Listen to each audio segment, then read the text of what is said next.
This thing is the hair, right? Anyway.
Bum bum bum bum.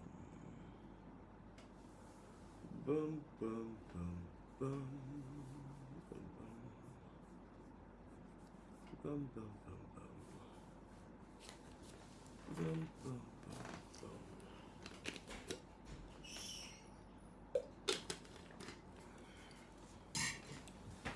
Let's go. 8 o'clock, we're live. We are live. We're on time again. We're on time again.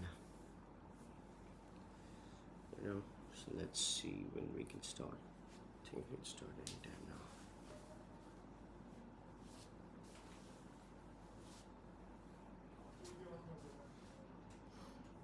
Okay, I'm here.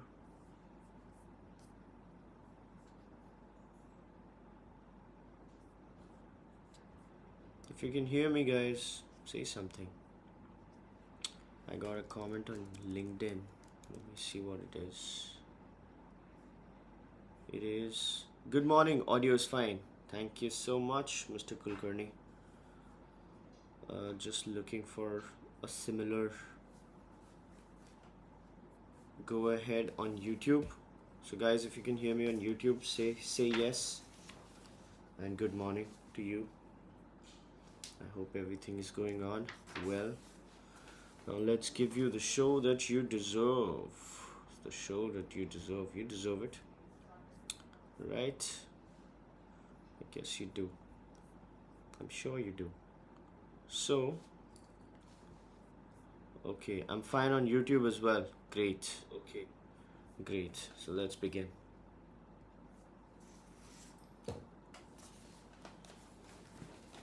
Hello everybody. Welcome to Thinker's Frequency. We're having such a good time. This is the peak of human civilization. We're working so hard, doing such good work for ourselves, our parents, our kids, our siblings, our husbands, our wives, our friends, everybody.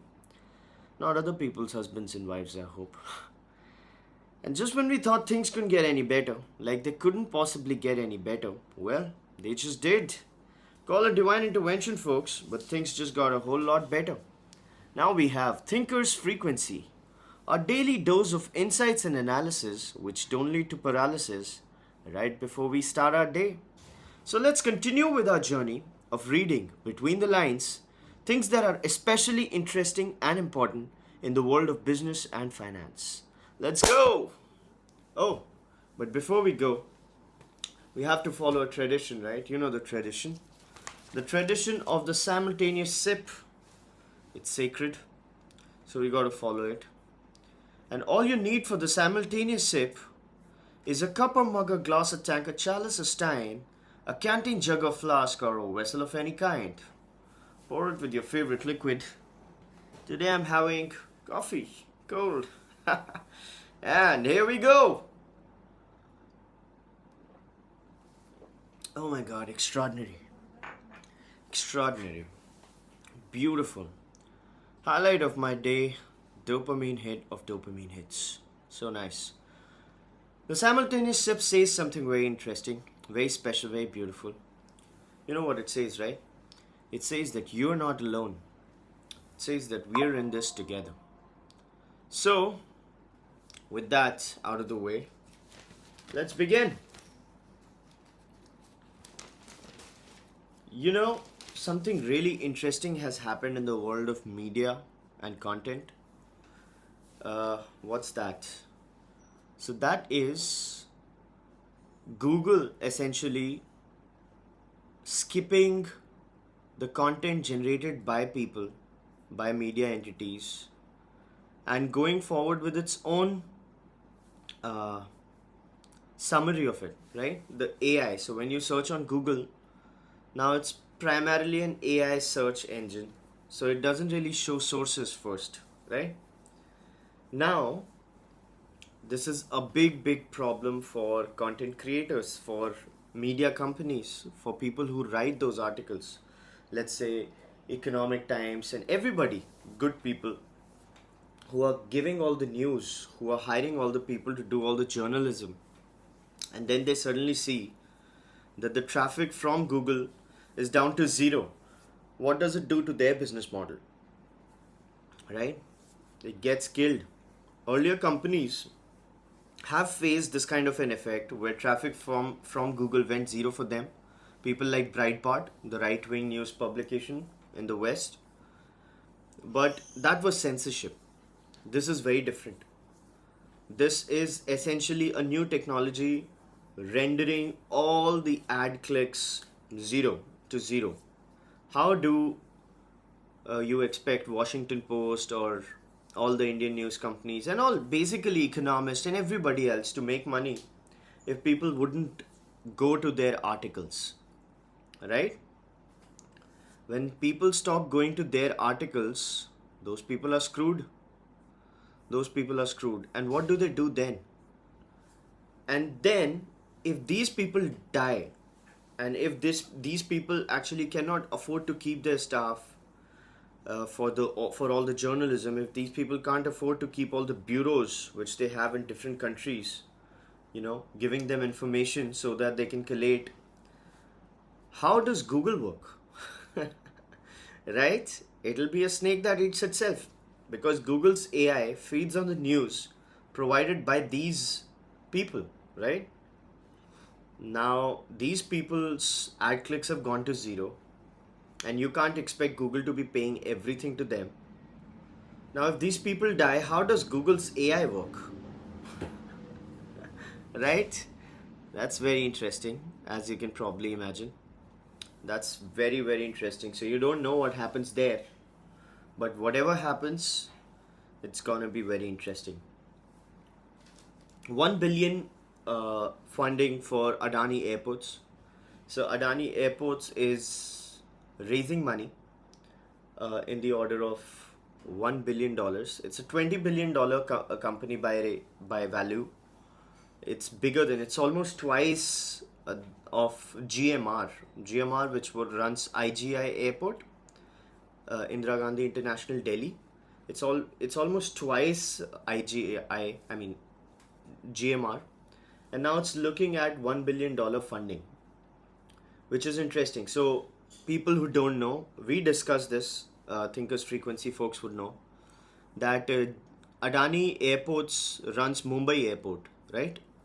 And it was asking for a higher tariff so that these people, for the Navi Mumbai Airport, because they invested a lot of capex in Navi Mumbai, but all the traffic was going to the core Mumbai Airport, right?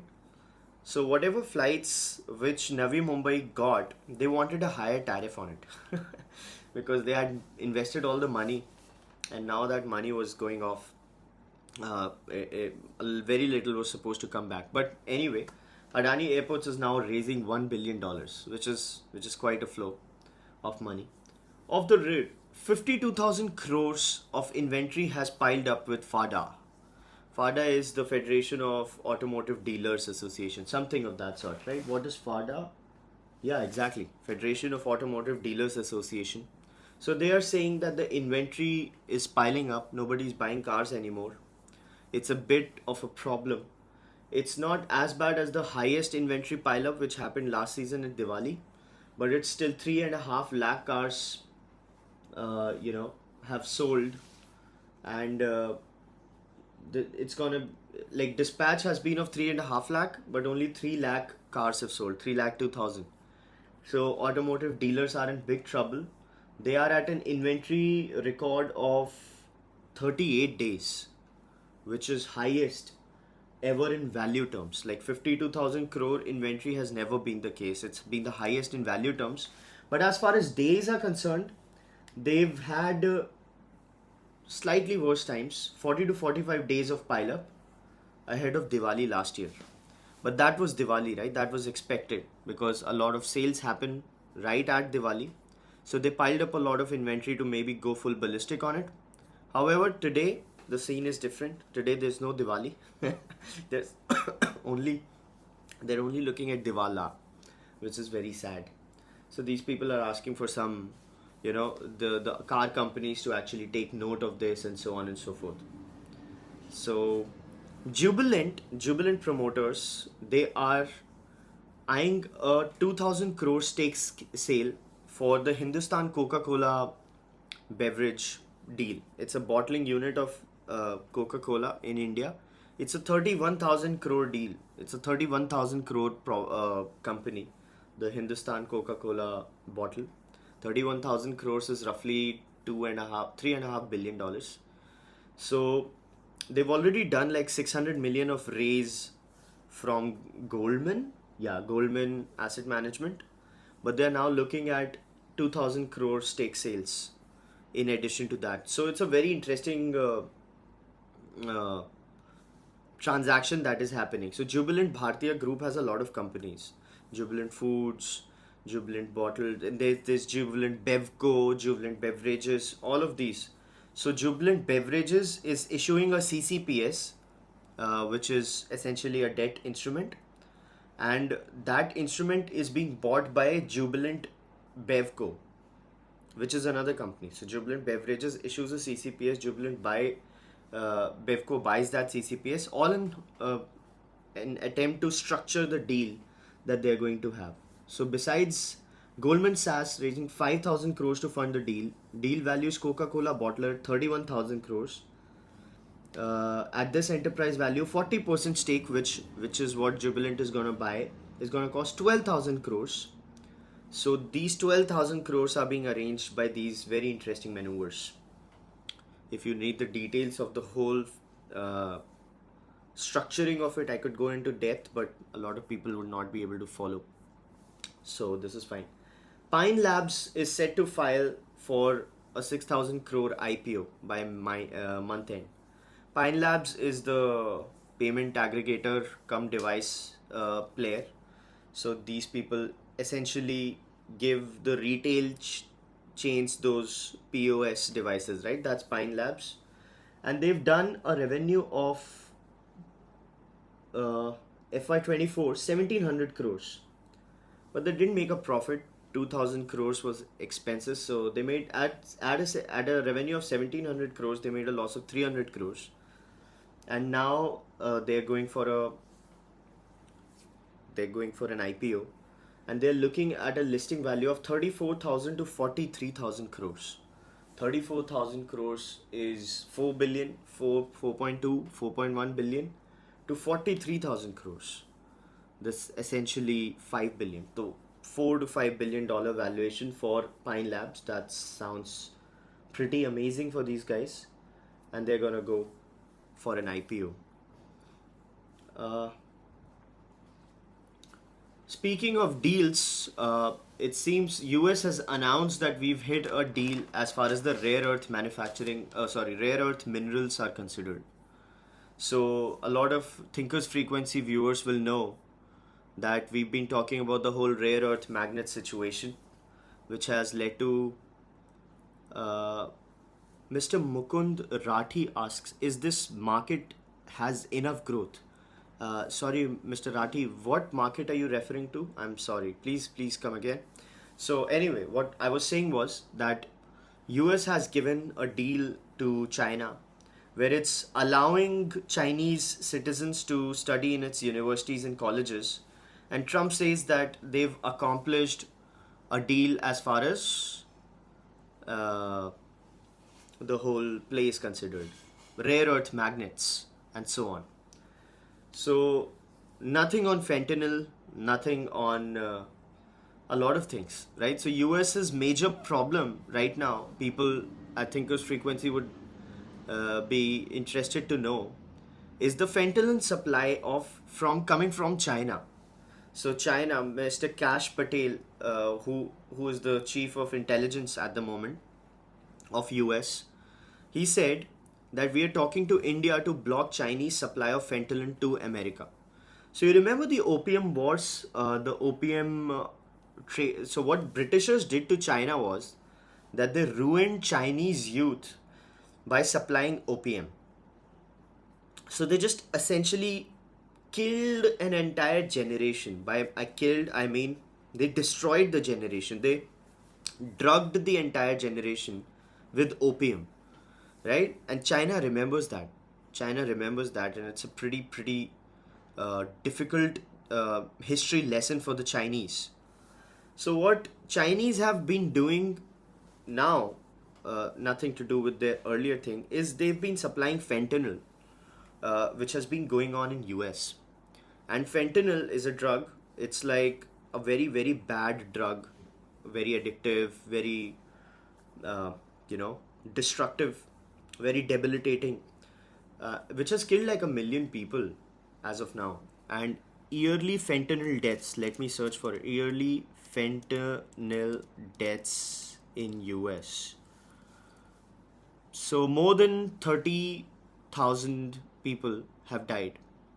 16 13,000 30,000 people are dying every year. Some figures suggest it could be 1 lakh people, 100,000 people. So nothing on that. So basically, China has all the cards right now, as we've discussed primarily before, and that seems to be the case. Speaking of US and its falling influence, US chief of US CENTCOM chief essentially says that Central Command Chief, he says that Pakistan is a valuable ally in terror fight. So the same deep state narrative which had been going on for a very long time, that's still on essentially. And Pakistan says, I'm sorry, US Central Command Chief is saying that Pakistan is important, which goes absolutely anti to whatever India has been trying to achieve internationally.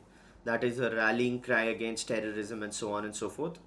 This guy has absolutely screwed that narrative.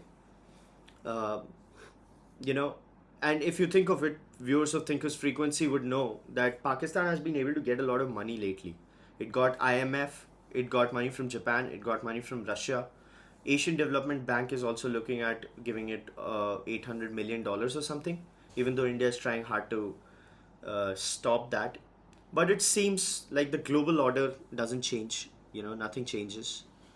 uh, Things just keep going on in the direction that they've been going on. Momentum and inertia are hard to beat, right? The deep state lives on. Uh, Air Force Chief says in precision strike era, war has no front or rear. He says we Indian strike, recent strikes, and even Azerbaijan and Armenian war, and even Russian and Ukrainian war, and even Israel and Gaza war have shown that there is no front anymore. There's no front or rear. In the era of precision strike, you can just precisely go anywhere inside the enemy territory. And you can go with drones, and you can go with BrahMos and scalp missiles, and so on and so forth. Interestingly, if you want a book recommendation as far as precision striking is considered, there's a very good book which Mr. Malcolm Gladwell wrote. He used to be a very personal favorite of mine. He wrote a book called The Bomber Mafia. Now, the Bomber Mafia talked about precision striking. Uh, uh, bomber mafia. So what he wrote, Mr. Malcolm Gladwell, was that when Air Force just begun in 1920s or 30s, okay, it was still a part of the army. It was not, Air Force was so small that it essentially wasn't even a different fighting unit till then. It was a nascent play. So it was a band of rebels, the whole Air Force play. And when they began with the philosophy of, uh, you know, precision striking. They didn't want to cause damage to civilian areas. Their philosophy was that we're gonna go limited damage. So we're gonna blow up the pipelines, we're gonna blow up the electricity supply, we're gonna choke very, very important centers without harming people, and we'll win the war. And they went ahead with that philosophy, with that noble principle, that now with the Air Force, we don't have to kill too many people, we can just bring a country to its knees by precision striking, right? And then what happened? You know what happened then?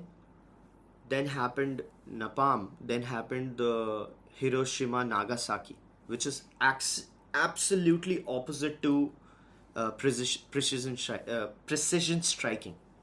So their noble intentions were just way ahead of their times, right? And who won? The people who just caused mass damage, absolute massacre, right? But now I think their philosophy, their thought is coming to light with the whole precision striking era, as the Air Force chief says. Uh, Although I don't buy it, Also, considering the drone strength, we are talking a lot about drones. It seems that China is making real progress as far as drone is considered, and we are coming to an era where it could be just said that whoever has the most number of drones just can be declared the winner. you know because all the fights are being fought on drones as the primary vehicle. Look at Azerbaijan and Armenia. Look at whatever is happening in Ukraine and Russia, and so on and so forth. So Mr. Manish Kondhalkar asks me, hey, do you have any book recommendations? Sure, I just gave a book recommendation, Bomber's Mafia, right? The Bomber Mafia. And what's your view on the current government? Oh, I like what it does. And are you left wing or right wing? Well, I wouldn't say that. Because the moment I say that, everything I do it gets cancelled. Nobody cares what I have to say anymore. Because I declare my allegiance. So I would not do that in the interest of self-preservation for as long as I can go. But people who know me know what I think. Anyway, moving on to the discussion. India has no basis to seek WTO consultations on auto tariffs. Okay, so this is regarding India going to WTO when US laid tariffs on Indian automotive parts exports. So US imports some $25 billion of automotive imports. Is it 25 billion? No, I'm sorry, 89 billion. Sorry about that. So US imports some $89 billion of automotive component supplies, out of which 36 billion comes from Mexico. China gets 10 billion, and India just gave 2 billion of automotive parts exports. However, US put a tariff on the automotive parts exports coming from India as well. So with that, what happened was India tried to go the legal way. So it said to WTO that this is, US didn't inform WTO before casting that tariff, so this shouldn't be applicable. To which US has said that we didn't have to go to WTO because we have our own play. So in the legal language, what India challenged at WTO, citing US failure to notify WTO Committee on Safeguards, right? So there's this whole international trade going on. To which US said that India, it's a private matter. Essentially, US says new duty is not safeguard measure. So that's pretty interesting. That's US trying to protect its, I don't know what US trying to protect, right? $2 billion. uh, for more accurate data, IIP is going to use a chain-based approach. So essentially, IIP is Index of Industrial Production. So they basically monitor industrial activity, and the industrial activity they monitor, it has a methodology, right? And that methodology is getting a lot of tweaks. So this government is actually trying to change or let's say improve a lot of measurement techniques as far as we discussed this, right? Consumption is considered, and so on and so forth. So just yesterday we discussed consumption, right? No, consumption was day before yesterday, and yesterday we discussed the electric energy consumption, right? So yes, for inflation, they essentially changed the average electricity price unit for measurement of electricity consumption to a fixed base, slab based kind of a thing. So they improved it. So right now they're looking at improving the index of industrial production by aligning index weights. So they are supposed to assign weights to different categories, and they're going to revise every 1.5 2 years. Right now, Mosby is still looking at the 2011 and 12 base year, right? So now it's changing that base year from 11 and 12, 2011 and 12 to 2022 and 23. So that's that. Very interesting. Swiss removal of most favored nation tag won't hurt India inflows. So Switzerland and India were going for a trade agreement, and Switzerland has removed India from the most favored nation tag, even though the deal is on. So for most favored nation, there was a double taxation avoidance agreement. So people were figuring, if they've removed the most favored nation tag, would India and Indian companies be doubly taxed in Switzerland and all? So they say no, it's not gonna happen. No, kuch nahi hoga. Of course, there must be some nitty gritties to it, but prima facie, these people are saying that it's not gonna happen. Speaking of Indian spend and India getting taxed and so on, there's a very interesting news. Is that banks have started tracking corporate credit cards use. So you know about the LRS scheme. LRS is basically an Indian can spend $250,000 in a year outside, right?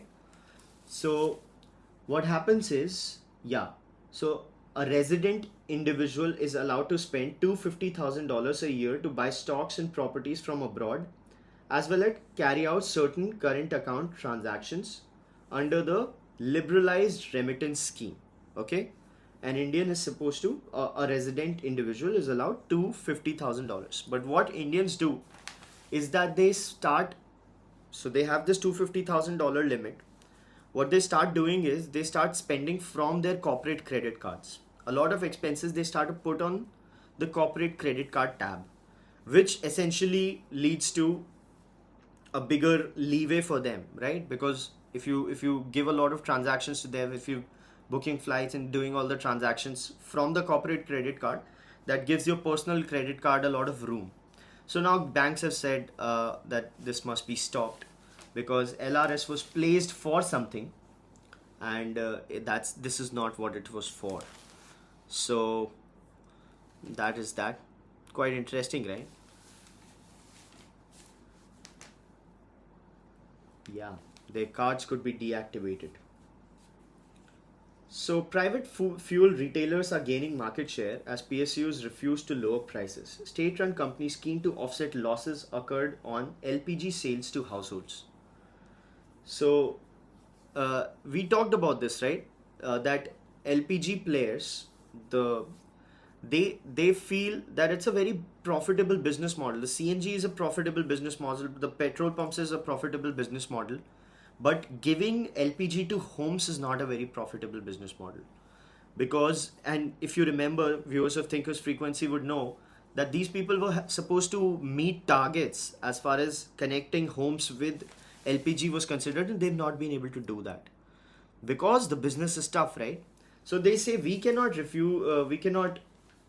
reduce prices of fuel on the petrol stations because we are losing money on the home CNG market. I'm sorry, home LPG market, right? This is leading to private fuel retailers improving their business. So you have Indian Oil, you have BPCL, but you also have Adani, you also have Reliance. They probably sell it cheaper. So very interestingly, US has been able to tame the inflation, you know, and the strategy which US took on was drill baby drill and so on and so forth for reducing inflation. Because if energy prices come down, every price comes down, right? If you just think about it, if you reduce the price of fuel in India, what would happen? A lot of things would happen. Transportation would become cheap. If transportation becomes cheap, logistics become cheap. If logistics become cheap, the final products become cheap. If the final products becomes cheap, a lot of savings, consumption happens. But you cannot reduce the price of petrol in India, or let's say fuel in India, because a lot of it is imported, like crude is imported. That's why India is trying to do whatever it's trying to do as far as the solar and hydel and nuclear plays considered now, right? But US has been able to tame inflation, but for the first time, it has dropped its oil output. So even with the whole drill baby drill and frack and everything, they've dropped the output. Why? Because there's a ceiling to which you can bring it down, or let's say there's a floor to which you can bring it down, right?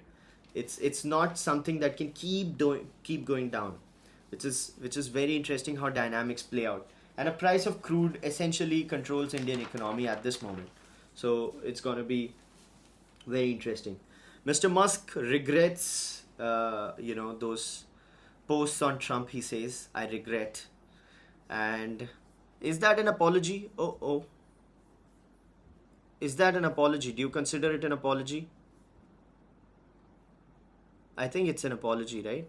For somebody as important as Musk? Do you think it would be an apology? I think yes. I'm sorry if something happened on LinkedIn. I accidentally clicked the refresh button on my streaming service, these players. So I don't know. If I went down for a second, I'll be back in a second. Sorry about that. Yeah. So that's it. Yeah. So if you remember when Mr. Musk was writing these comments, we discussed then. I said, calling somebody a pedophile or alleging somebody is a pedophile is a bit too far. So it was a bit too far, and he realizes it, and now it's coming back. So a lot of people have advised Mr. Musk and Mr. Trump to not take it down a little, and I guess those advices are leading to good outcomes, right? Speaking of good outcomes and the lack of it, Google is essentially offering staff buyouts in cost cutting round. So Google is firing people.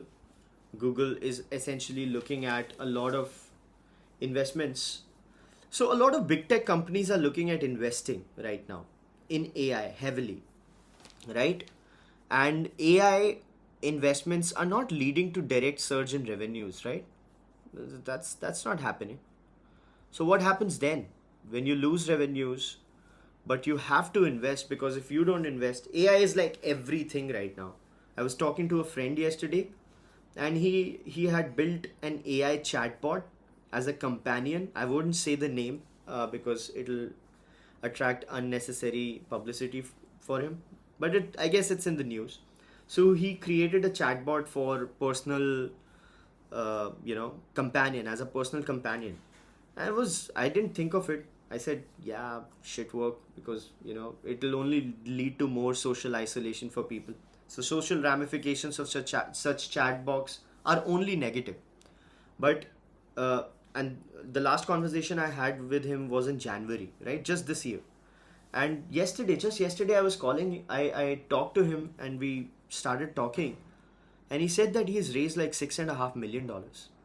You know, 1.5 from a most respected VC in my eyes, and then 4 from somebody else, and then he's also getting a price war from another VC who wants to invest, instead of the 4 given by this new VC, he wants to invest 8 just to beat them.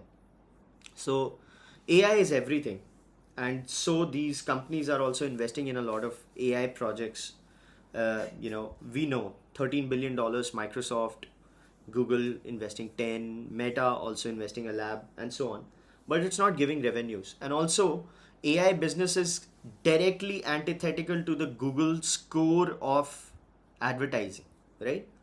Let's say Google earned all the money because of advertising, and now if the search is producing AI results and people stop clicking on the ads, or let's say on whatever links, how does Google you know go forward?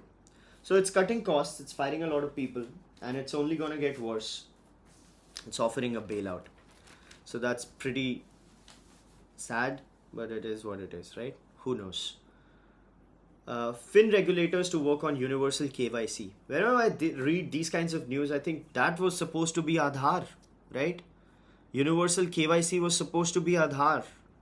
What about new KYCs? Why are we talking about new universal KYCs? Wasn't Aadhaar supposed to be the fulcrum of the whole KYC business? But I guess not. But Aadhaar authentication is getting a must, getting as a prerequisite for Tatkal bookings. So something Aadhaar is getting used for.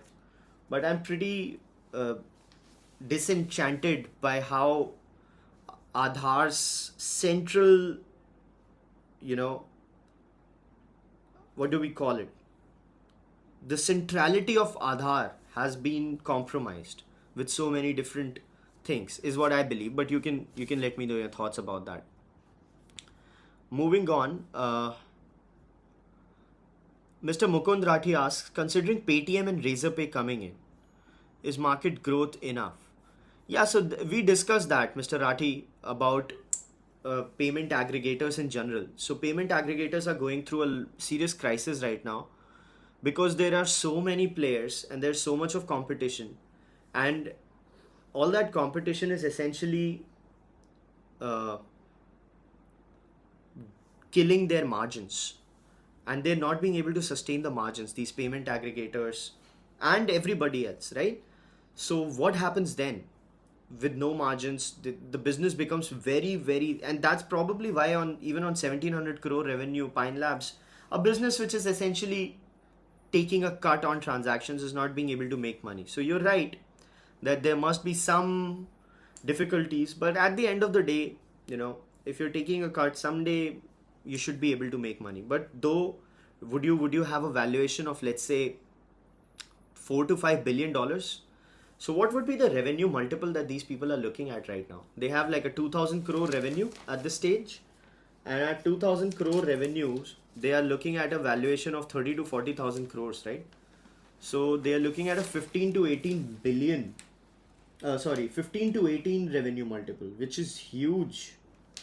So FY24 was 2000 crores, essentially 1700, 2000 crores. So I don't know how they are looking at that kind of a revenue. 15 to 25 essentially, which is huge. I don't buy it. I wouldn't buy it. But yeah, I'm not the only player. Good for them. Anyway, we talked a lot. Viewers of Thinkers Frequency would know that we were talking a lot about DTH players and the struggles of the TV industry, right? So that struggle is compounding. You heard the story about Tata and Sony fighting, right? There's a new story. Airtel versus Z. So Airtel is dropping Z channels from its DTH in the free play. So in the DTH comes some channels which just come with the pack, right? So Airtel is taking them away, Z channels, because Z has raised prices. So now these people are gonna be fighting. No, this is not. When an industry goes bad, everything goes bad, right? We discussed this. I wrote something, I guess. A rising market is a tide that lifts all boats, right? When a market rises, it's a tide that lifts all boats. All boats might not be lifted equally, but they are lifted. And a falling market is something that sinks all boats. And no matter who, it doesn't sink everybody equally, but it does sink everybody, and it just gets delayed for a few people, but that's all. Speaking of falling markets, advertising agency is a falling market, right? But Publicis has clinched a $1.5 billion, $1.7 billion Mars ad account from WPP. The WPP is one of the greatest, once largest advertising agency, and it lost this $1.7 billion account. So these service companies, these ad men, if you've watched Mad Men, you know, these have a very interesting job, these advertising agencies. But now with the era of influencer marketing and everything, these people's creative edge has been lost. But still, it's a pretty solid state. Moving on, RBI keeping a close watch on newly licensed payment firms. Ensure processes are followed closely, leaving no loose ends in the FinServe ecosystem. This is because of all the problems that happened.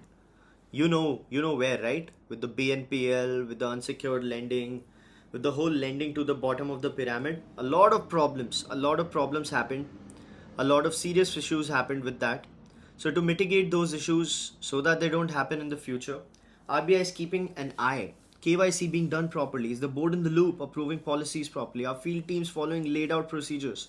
If onboarded merchants are actually online players, preventing fraudulent merchants from getting any access. Yeah, so that's a huge problem for any small business who's just trying to get a payment aggregator or something, because it's just gonna get hard. You know, so global semiconductor buys are helping Indian chip companies to scale via intellectual property and talent access. So we viewers of Thinkers Frequency would know that Tata was sending 200 people to Taiwan for training. You remember that? We discussed this yesterday. That Tata Semiconductors was sending 200 people to Taiwan. Earlier they were sending people in like batches of 40 to 60, but now it's 200. So they're really serious about their Dholera capacity, which they're starting. And then there's OSAT in someplace else, right? Assam. Yeah, so Tata has this Dholera and Assam facilities which are supposed to be kicking off. And then there's L&T, semiconductor technologies. I don't know what's happening to me today. Semiconductor, that was weird. But anyway, so these people are trying to buy out some companies, essentially acquiring businesses to get a jump start, so that they can get talent, because India doesn't have a lot of talent. Interestingly, a very strong statement was made by Tim Cook, Mr. Tim Cook, the chief of Apple. He said that we cannot be making iPhones in US. You know why? Said why? Because when it comes to precision tooling of a component, precision tooling, if you're looking at skilled people for precision tooling, because Apple does a lot of precision tooling, you'll get in China, you can fill stadiums after stadiums of those skilled people, he said. But in US, it'll be difficult to fill a room. So he said US has a skill problem. But India, thankfully, doesn't BS like that. India is training people. India is sending people. India is going to acquire people. By people, I mean acquire companies which have people. So these problems can be solved unless you think short term. So if you're thinking short term, you'd say, oh, we can't produce in US or India because there's no talent. Like Raghuram Rajan, Mr. Raghuram Rajan was used to be talking, right? That no, we are only going to make small time semiconductors, outdated semiconductors, low end semiconductors. We're not going to be making anything. Better to not think about manufacturing, because either these people are sellouts or just they just think short term. So thankfully Indian companies are not thinking like that. And Misha is going to IPO, 7 to 800 million IPO, and timelines could change. So Meesho is one of the very rare companies. In fact, Meesho is the only company in e-commerce which is actually making money. So pure play e-commerce, Meesho was essentially a 2021 play. And while Flipkart and Amazon are still burning $1 billion every year, even after being around for 16 years, Meesho has been able to make money at a net level. So that is huge, right? That's huge. That's unbelievable. And people say that Meesho makes money, but sellers on Meesho, they deal with a lot of fraudulent cases. They deal with a lot of returns. They deal because Meesho is essentially for value buyers, value conscious buyers. So while Meesho is kicking it, not a lot of its sellers are. But I guess just the fact that these people are being able to make money is incredible, right? In e-commerce, who's been able to make money in e-commerce in India? Nobody. Nobody. E-commerce doesn't make money even in the West. Like Amazon doesn't make a lot of money with e-commerce. All the real profit Amazon gets are from AWS. So it's very interesting. It's very inspiring that actually Meesho has been able to achieve something like that. Whether these numbers are to be trusted or not is something I'd leave it up right now. I can't be sure, uh, because I haven't read the numbers myself. So I am always scared of a lot of BS coming as far as this whole space is considered. Valued the company, the transaction of 550 million which Meesho raised last, valued the company at 3.9 to 4 billion dollars, a discount from its peak valuation of 5 billion dollars. So now it's going to raise 7 to 8 billion dollars, perhaps at a 5 billion dollar valuation. Who knows?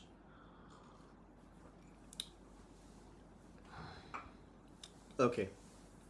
So again, speaking of short-term things and stuff, Asian workers get less than 1% of price of a t-shirt in EU.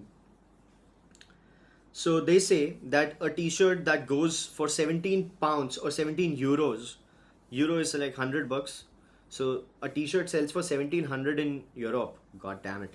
So 1700 euros, sorry, 17 euros, a t-shirt which sells for 17 euros, the worker only gets paid like 17 cents, euro cents, whatever they're called. Like 1% of the price of the final product goes to the workers. What is this? What is this? It's basically propaganda that don't think about bringing manufacturing home.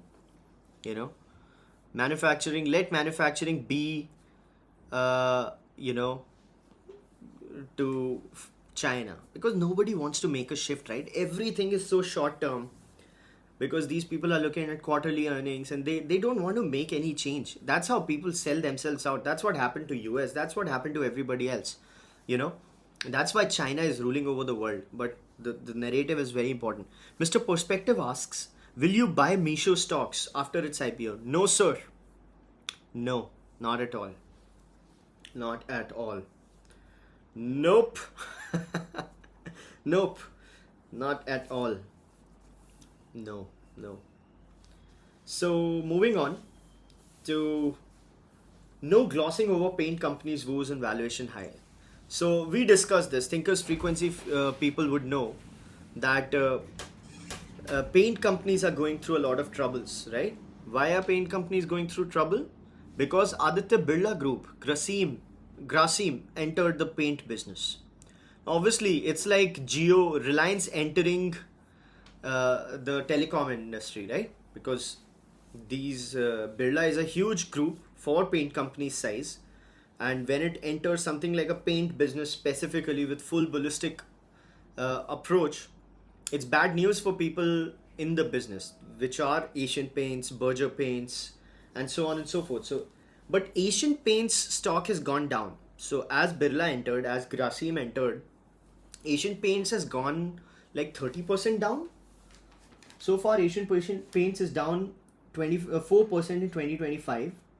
Kansai Nerolac is down 4.5%. But Berger Paints is up 25%. That's because Berger Paint had fallen down earlier. So it sort of rebounded. But there's no respite for the paint companies because times are tough. New entrant. Look what Jio did to the telecom players, right? Paint business is not telecom business. I know, but a lot of things apply. By the way, analogies are never a great way of thinking. Analogies, people who respond or think in analogies are basically dumb people, right? Because when you think in analogies, let's say, oh, look what Jio did to telecom industry. It means nothing as far as the paint industry is considered. Paint industry is radically different than telecom industry. Telecom industry is an extraordinarily capex heavy regulated play. Paints not so much. Paints is a different business, and telecom works at a different scale, paints work at a different scale. So analogies don't work. But fundamentally, if a player like Grasim enters and it doesn't absolutely screw its approach while attacking the paint industry, it should not be a good news for Kansai and Arolac. It should not be a good news for Berger Paints. It should not be a good news for Asian Paints, which it is not. So Asian Paint is in trouble. But Asian Paint's market cap is 2.1 lakh crores. That's essentially $28 billion approximately, while Berger Paint stands at 66,000 crores. That's less than $10 billion. So, a lot of froth in the valuations is getting cut from Asian Paints. Speaking of froth, there is no froth in Berger Paint's story, man. If you needed a book recommendation, Mr. Manish Kondhalkar asked for a book recommendation. It's Mr. Invincible from Sonu Bhasin. It's the biography of Mr. Dhingra from Berger Paints. Or if you want to read a short version of it, there's a book called Inheritors by Sonu Bhasin, madam. It's a great book. It talks about 17 or 7 or 11 stories of family businesses of India. One of them is Berger Paints. Extraordinary story. Extraordinary story. Berger Paints has a story to die for. Great story. Right? And you can read that book. I also had a podcast episode with Sonu Bhasin ma'am, because she's primarily India's best business historian. Much needed. She recently wrote a book on dalmias, which we also talked about. Thinkers Frequency regular listeners would know. So IOC has called off bond issue. Why has it called the bond issue? Because it was priced earlier higher. Now that the interest rates have gone down, the bond prices they can probably get a better price. So they have done this. These are the ramifications of the interest rates coming down. We discussed this at length, so people would appreciate how we are growing knowledge wise, right? Everybody's growing knowledge wise. That's important. That's very nice. So ED issues a summon to Care Health Council over Saluja ESOP's advice. So people, do you know about Religare and Berman family feud? Do people know about it? Do you guys know about it? Are you interested? Of course you are. That's why you're coming to me, right? So what happened with Religare was, Religare is an insurance company, and Bermans wanted to buy it out. Okay, so Religare had a chief. She was called Rashmi Saluja, Miss Rashmi Saluja. So Rashmi Saluja, Miss, was trying to prevent Religare's takeover by the Berman family. Now the Berman family are the Dabur guys. So Berman family is huge, one of the greatest families of India business wise. So Bermans set their eyes on Religare and they wanted to buy it out. So Miss Saluja wanted to do whatever she could to avert that takeover, right? She said that there's a problem with the takeover, there's a problem with corporate governance as far as these people. So Bermans fought back and they essentially fought against Miss Saluja. Okay, now Miss Saluja, they said that she's been doing a lot of dirty work as far as, so there were a lot of allegations, legal allegations, basically corporate governance lapses, which Bermans highlighted. All right, the Dabur guys. So then what happened is Bermans essentially won the game. They got the full nod to acquire Religare. Now they are acquiring Religare, and they have essentially Rashmi Saluja is out from the thing. But when Rashmi Saluja was with Religare, and there's a Care Health unit, Care Health essentially allotted some ESOPs to Rashmi Saluja. Now those ESOPs were refused by IRDAI because of some technical difficulties, but the lawyers of Care Health gave some advice and because of that advice, owing to that advice, these people could give that ESOP. Now that has come under ED's site, okay? Now ED summoned the lawyer. Now the lawyer said that you can't summon me, man. I've got client privileges. I'm legally, privileged to not disclose what I told my client. So that's what's going on with the whole Rashmi Saluja and ESOP, Care Health and ESOP case, which is so interesting, right? These things are so interesting. Mr. Perspective says no. Are you talking about not being interested in the whole story? Well, I already told it.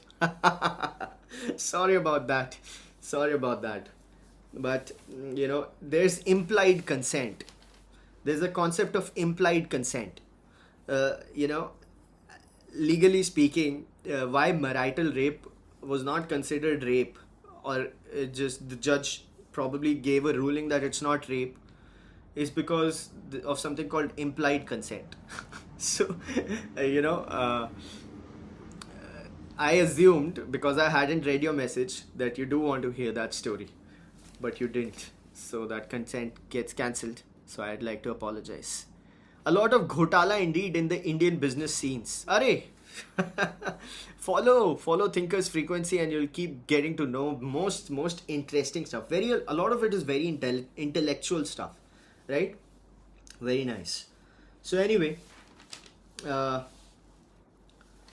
loss making Pine Labs is going with such a high value. That's interesting. So CCI has given a nod to the jubilant takeover of Hindustan. Right. Anything I'm missing? Yeah. Oh, we discussed the Marelli takeover. Do you remember the Marelli takeover? Marelli Magneti, the US company, the auto parts manufacturer. Now they filed for bankruptcy to prevent any takeover. So under bankruptcy protection, you can go on as an ongoing concern, and then the debt can be rolled over and so on and so forth. There's a British bankruptcy code which applies to public companies. So they have applied for bankruptcy, but Savadhan Motherson is the name of the company, right? The Indian company. They are still looking at buying it out. So they are trying to arrange for $2 billion for the takeover of Marelli. Interestingly, Marelli has $4.5 billion in revenue, and Motherson has $25 billion in revenue. Motherson is a huge company, and the interesting story. I told this story yesterday, so I don't think I should repeat it because that will be penalizing the people who are following me, following Thinker's Frequency regularly. But just to give you a brief, this company is a KKR owned company. Was a KKR owned company, but KKR wrote it off. So it was essentially a Japanese company, Japanese parts company, which merged with a Italian company. It was created by KKR essentially, and then with the auto parts business going down in 2021 due to COVID, it got a lot of debt. It got into a lot of debt. KKR wrote off its $2 billion investment and then also injected $650 million, and now it's probably looking at selling it at a notional value of one dollar, so 1 yen. So the private equity major is likely to infuse more equity. It will fully write off its investment, selling its equity to SVP for a nominal 1 yen. Okay, so KKR goes out. Now SVP is a lender in Marelli, and they are trying to take over Marelli because they are the lenders. So they also have a say on who bids for the takeover of the company. So the fight is between SVP and Motherson's Samvadam Motherson. So let's see what happens there. Right? Probiotics are booming in India because Indians want stronger gut. Because Indians eat such bad ultra processed food that they need probiotics. I certainly do. Even though I don't eat a lot of ultra processed food, I try to minimize it. But probiotics work well. But people are saying that excess of probiotics is bad. Basically non-news. But probiotics are actually seeing a lot of investor action. Good Bug, which got into a lot of controversy for publishing bad research, they raised a lot of money. So looking at that, what makes ultra processed food? The US FDA to weigh in. Wow. So the FDA has been hand in glove with the big food organizations which have been selling us the absolute disease, absolute poison, but now they're going to be weighing in as far as the whole ultra processed food is considered. They will say what is ultra processed and what is not ultra processed. So that's the value that they'll be adding. in this play. Interestingly, if you want to read a book about US FDA and all of these agencies and their corruption, you should read a book called The Real Anthony Fauci. It's a mind blowing book, absolutely wonderful. It's just extraordinary, the book. And it's written by RFK Jr., Robert F. Kennedy Jr., who was running for president, is now heading the health. He's the HHS, right? Speaking of cinematic things, because this is all cinematic, OTT platforms are cutting costs. So OTT platforms are finally going to cut costs, and they are going to look at benchmarking essentially.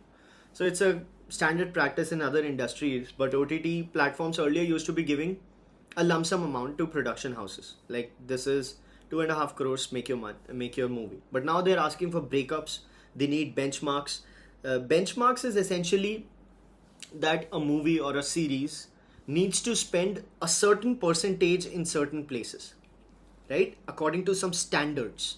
So you cannot be spending too much on an actor.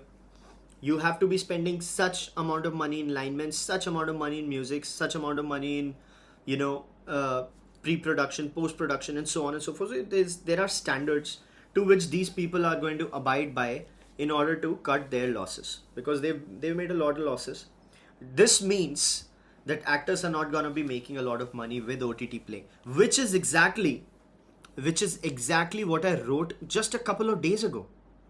I just wrote a couple of days ago that actors are not going to be making a lot of money now, and more money is going to come to writers, which is exactly what. So what did I tell you? Didn't I tell you? And what happened? Exactly what I told you. I feel like an African lady in hindsight, right? So according to the news, essentially, when international players entered the market, they approached large production houses that quote fixed price, began creating content. Now these players are looking to optimize costs. They're asking critical questions: how much is going to talent, how much is line production, how much for VFX, and so on and so forth. Goenka says, the Z News person, presence of big stars should be justified by their value to script. If the story holds its own, why would I pay crores to an actor just for being there? Right? The actor was supposed to bring people to the seats, right? But streaming, you can manage that without him. So that's that. India is proving to be amongst the top 10 countries for land development, and a lot of institutional money is flowing in real estate. Speaking of real estate, Chinese real estate is going down, and Chinese real estate is bringing China down with it. If it will be able to, it will be successful in actually bringing down China, that's a story of another time, for another time. But Chinese real estate is in a big trouble. You guys know about it. Right now it's 9, so we would not be able to talk about it. We'll talk about it tomorrow. Why China and its real estate, and how is a trouble, and how China is dealing with it economy wise. Hopefully Bollywood will stop making shitty movies. Well. 3 wells is never a good sign. I hope. Bank of Baroda emerges as top bidder for Jet Airways BKC office space. Jet Airways went bankrupt. Mr. Naresh Goyal, by the way, and his wife, they were also trying to fly away from India, just like Mr. Vijay Mallya. But India nabbed them at the airport. Unfortunately. Very sad. But not sad. I mean, they were just trying to flee from the country. So it was very sad that they were trying to do that. But there's a lot of sadness as far as Jet Airways case is considered. We'll talk about that tomorrow if it's a story, right? So with that, we come to the end of 18th episode of Thinker's Frequency. Insights and analysis which don't lead to paralysis. Right before we start our day, it's 9:03. Let's have a beautiful day at work. I wish you guys all the luck. See you tomorrow. Bye-bye.